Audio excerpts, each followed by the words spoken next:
cardiac, and I'm the professor of Chang'e Memorial Medical School.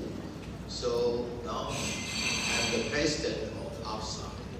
So today I want to explain and introduce the clinical impact fetal arrhythmia. I'd like to introduce as simple as possible to how to recognize recognize arrhythmia. That is too quick, or is too slow, or is a rhythm irregular. That is 3 types of arrhythmia. I'd like to introduce this arrhythmia. You know, the arrhythmia is not so often. So when we detect incidentally, when I check the fetal heartbeat, I can see the irregular, or I can see the heart rate is so quick.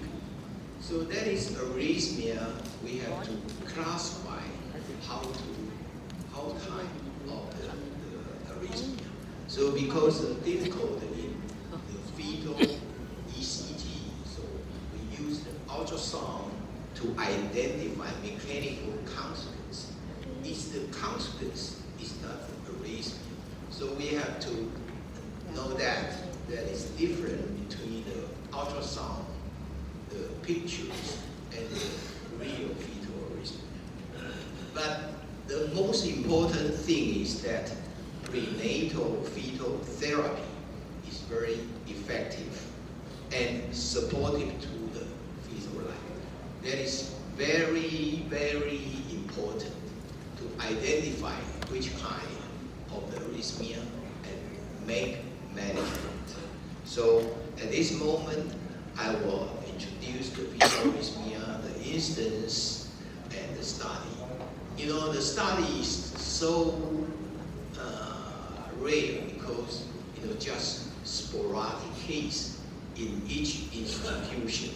So the most of the paper we published without the double-blind, without the prospective study, just like this example, the outcome in a 30 years single institution experience, just have just like a correction of the case report. So I want to introduce the next. This is my reference, and I recommend each one of you can have a reference. It's the 2023 reference. It's to guideline how to perform the fetal echocardiogram. And then this is the management, the pharmacology management of cardiac arrhythmia. So you can see which kind of arrhythmia, how to handle it. So this is very common. We see the PAC left side. That is irregular. You see the reason just is irregular. So irregular, you just see not so often. It's okay. It's okay. But you have to watch out in the follow-up. The right side column is very quick. You can see the just tremor of the heart.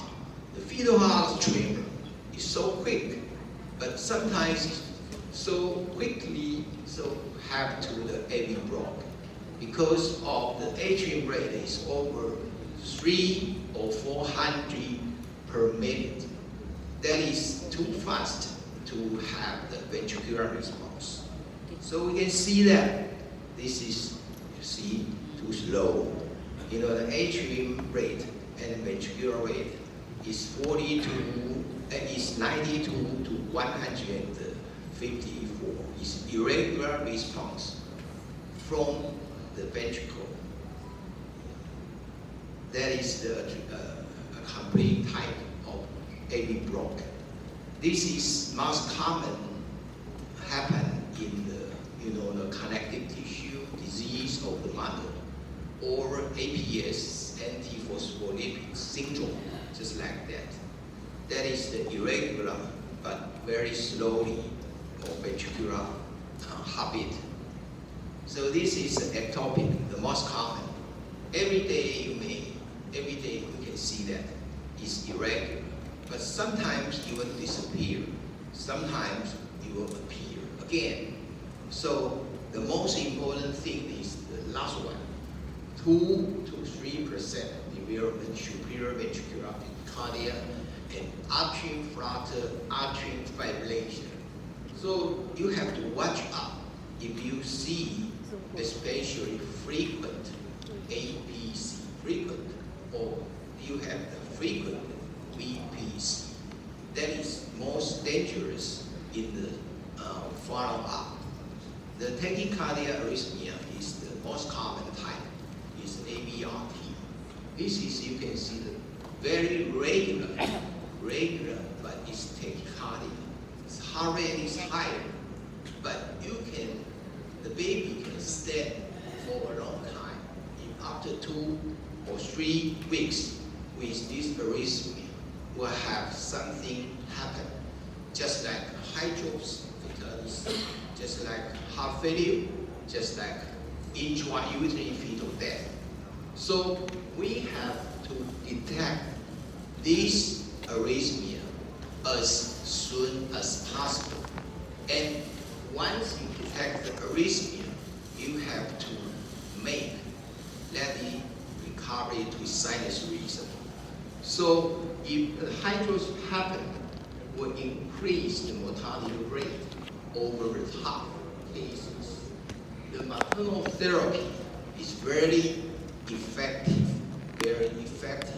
in treatment of this baby's arrhythmia.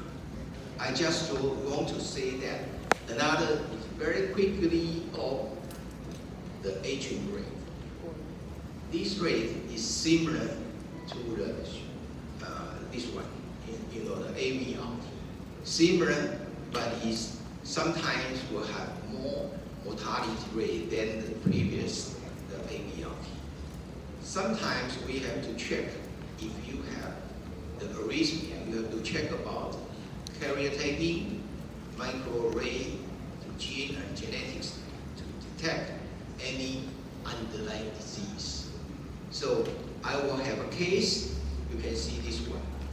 At 22nd gestational week, we see the irregular heart rate, but it's more often than 2 weeks later. We can see the tachycardia happen, but the atrium rate to ventricular rate is 1-to-1 conduction. See, this is just like a tremor of the heart.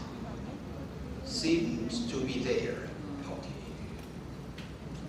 You see, it's not changed by the AI. It's the real, the heart rate. So you can see this, no structure, but arrhythmia. So after that, we can start the medication for the baby. This is 1 week after our treatment. We use the medication of flecainide and digoxin. Then, after 1 year, the reason recovery to sinus rhythm. Then, still have the ascites. Then, continues the management and treatment. After 1 month later, no more hydrops. It's totally recovery from the fetal arrhythmia. And then, this is the sinus rhythm for the baby. Okay, after the 26 gestational eggs, no more happen for the fetal arrhythmia. Even the tachycardia, irregular heart rate, no more. We follow this case until 3 years old, no fetal arrhythmia and infantile arrhythmia happen. So this is the case of tachycardia with very good outcome. So we know we have the various methods to detect arrhythmia, so like this. And we can say the most benign outcome is the PAC, PVC, especially the PAC. But PAC, if it happens, you have sequencing to follow up to see any happen to the tachyarrhythmia. Sometimes you associate the CHD, lupus, maternal lupus, and anything infection about that. So if the arrhythmia happen, I will classify according this literature is one-to-one conduction or more than one-to-one or less than one. So we can have differential diagnosis of the fetal arrhythmia. So we have the tachycardia from the longitudinal column, the first one, and the tachycardia and irregular rhythm. So all of the fetal arrhythmia we can diagnose with this column. So if the conclusion is that if AV conduction more than one, we can see the origin is above AV valve. If the AV condition is less than one, origin is below that. So even below that, just like junctional ectopic tachycardia, the hydrofetalis may happen. So management is easy if you can identify the arrhythmia. The most common use is the transplacenta with the maternal treatment. The second one is very rare, and the third one is to prevention. The next pregnancy or prevention if the mother has anti-RO antibody. This is the fetal therapy. You can have a reference. We can use the dextroxin, flecainide, sotalol, aminodarm.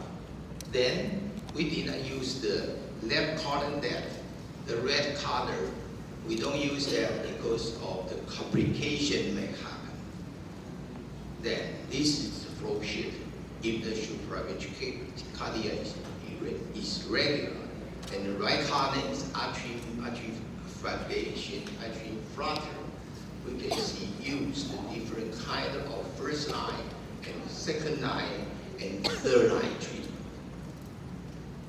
So this is very real, a case report in 2018 with the fetal therapy, but it's very, very rare with the intractable response from the medication we used. So how about the fetal arrhythmia after birth? Most of the case will disappear in 2 days. Especially, the first one, ventricular dysfunction, earlier delivery, and lack of conversion to sinus rhythm before birth. This case may happen after birth. So supraventricular is a threatened, life-threatening arrhythmia. So aggressive fetal therapy is mandatory. So we keep the patient, keep the baby, lack of hydrospitalis. This is the case of, they can have a reference about which one will have happened after birth. The last section, last two, ventricular tachycardia is happen rare, but is most grave outcome. So just like the ventricular tumor, we have a long QT syndrome or drug-induced and inherited long QT. This is the inherited QT syndrome. We have the long QT1, QT2, and long QT3 with different kind of gene mutation, just like that. The one is the KCNQ1 and KCNH2 and SCN5A. We can use the gene detection to differentiate which kind of long QT interval, because the long QT interval is challenge to our prenatal diagnosis. So at this time, maybe the QT interval initially just only functional 2-to-1 AV block, or just has a sinus bradycardia. So we have to be very cautious to detect as soon as possible. So the long QT syndrome is diagnosis in user may have meet the challenges. The Doppler we can use to detect it. As in this case, we can use the long QT, the right side column and left side column is normal. We have the prolonged left ventricular isophonetic relaxation time, and the initial and the ratio between this one and the cycle length will have prolonged. Just like this, we can use the Doppler between the mitral valve and aortic valve. We can see the cycle length and we can see the IVRT. So it's very important to use the ultrasound to detect the long QT. So you know the bradycardia we see is not good as the taking arrhythmia. The bradycardia most often happen in the hereditary. We have the disease just like maternal disease, collagen disease, antibody disease, just like that. So if we want to continue use the immediate in heart disease, if we detect heart block before the birth, 2 to 6 anti-roll antibody will cause advanced complete heart block. The most important is the postnatal dilated cardiomyopathy and will recurrence in 18 cases of subsequent pregnancy. The most important is that the endocardial fibroelastosis, dilated cardiomyopathy without treatment, especially the steroid used in utero. That is will cause the postnatal complication of the baby. So this is recommendation treatment of the bradycardia. The bradycardia happened if we detect happen. So the first one is to use the dexamethasone and the IVIG, and sometimes if the heart rate is too slow or endanger the fetal life, we use the beta-mimetic medication. So our purpose is to keep the fetal heart rate is over 60 per minute. So how to prevent is subsequent.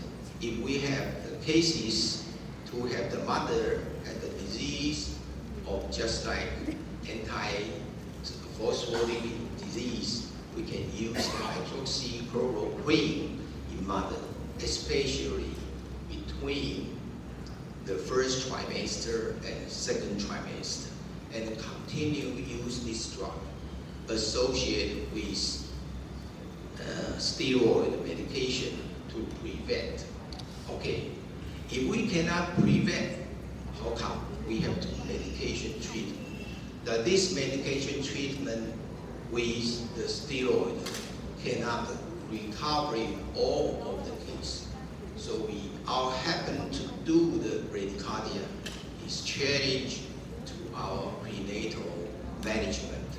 So at this time, we just want to say that bradycardia happened. Use the steroid, use the breathing, then we hope it will recover to sinus rhythm, the back to your sinus rhythm.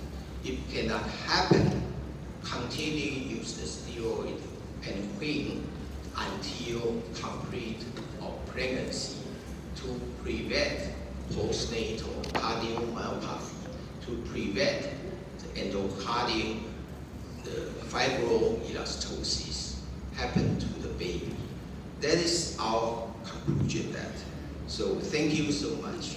It's a very fantastic. Thank you. Thank you, Professor Hasses.